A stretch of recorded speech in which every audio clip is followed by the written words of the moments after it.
আসসালামু আলাইকুম। আশা করি সবাই ভালো আছেন। প্রবাসী ভাইদের জন্য সুখবর। যারা প্রবাসে আছেন তারা কিন্তু জন্ম নিবন্ধন দিয়ে চাইলে ই-পাসপোর্ট করতে পারবেন। কিভাবে করবেন আজকে এই ভিডিওতে বলে দেব।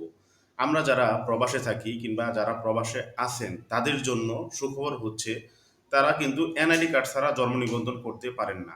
আজকে আমি যেটা বলবো সেই ভিডিওটা মনোযোগ সহকারে দেখুন এবং শুনুন, তাহলে আপনি বুঝতে পারবেন যে জন্ম নিবন্ধন দিয়ে কিভাবে বিদেশে বসে আপনি ই-পাসপোর্ট করতে পারবেন। বাংলাদেশ থেকে যারা ই-পাসপোর্ট করে তাদের ক্ষেত্রে যদি ২০ বছরের নিচে হয় তাদের জন্ম নিবন্ধন দিয়ে পাসপোর্ট করতে পারে। আর যারা ২০ বছরের বেশি তারা কিন্তু এনআইডি কার্ড দিয়ে ই-পাসপোর্ট করে।